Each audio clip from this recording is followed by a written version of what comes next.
Don't teach your kid to drive stick on a Corvette. There was no easy story of like, oh yeah, I just got in it and I drove away. It doesn't happen. I'd like to think I was a pro when I first started doing it. Hi, I'm Doug De Niro, and this is What Car Should You Buy, a wonderful YouTube series wherein a panel of brilliant automotive experts get together and impart their tremendous intellect while sitting in front of a fake backdrop we bought at Target. In today's episode, we're covering an issue that's constantly being debated. What is the best car for learning to drive stick shift? We've taken some time to consider the question, and here's what we think.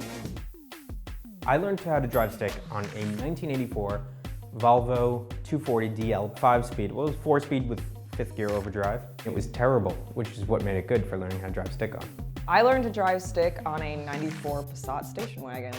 My dad took me to this really vast parking lot, and I think it was just 2 hours of stalling and him being very patient with just the whiplash. But it was kind of one of those things that once it clicked, it clicked. When I worked at the Classic Car Club, I had to sort of induct members, and one of the tests that we give is like, can you drive a stick shift car? So my horror story for driving a stick is spending 2 hours in a brand new C7 Corvette Stingray with a woman who cannot drive stick. And this is in New York City traffic, and cabs are not the most forgiving people, and the police officers are they just don't want to have it that day. And I was in the passenger seat, helpless. It used to be that the stick shift was the more economical choice. You'd save a little bit of gas if you had the stick over the automatic. But that's not really true anymore. By the time I have kids, I think the stick shift will be an anomaly. I think it's important to learn how to drive stick because driving stick means you can drive almost any vehicle. Most other countries aren't really into automatics, so it's like if you want to drive around Rome or something, like you can't just pop over there and do it if you don't have those skills. I think it's fun to learn how to drive stick, but I actually don't think it's important. I think that most people now can probably get by without learning how to drive a manual transmission. It makes me sad, but very few people are worse off for not knowing how to drive a stick shift.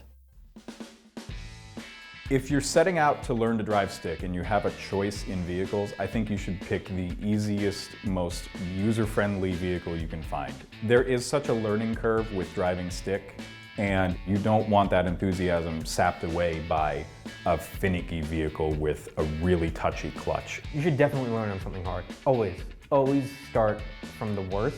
The hardest vehicle to drive stick on is definitely an 18-wheeler, which I have tried. Oh my God, it's impossible. Okay, so there's like 18 gears, and there's like buttons and levers, and then you have the clutch pedal, and the clutch pedal actually pivots, so you're like doing weird things with your ankle, trying to focus on a million things, and then, oh, by the way, it's an 18-wheeler, so it's enormous. The car you should learn to drive stick in is the Corvette. Best car to learn to drive stick on is a Fiat 500 Abarth. A Miata is actually a pretty great car to learn to drive stick on. It's a low-power, small car with a pretty forgiving driveline. I would actually go with the Fiat 500 Abarth, because that car, not only is it a tiny little bundle of joy that just makes everyone happy, whoever sees one, let alone drives one, the transmission is also a pile of garbage, which makes it perfect. Thanks for watching What Car Should You Buy? And remember that all of these answers are totally void if you can manage to learn to drive stick on a rental car. Don't forget to subscribe and reply in the comments below with your own thoughts.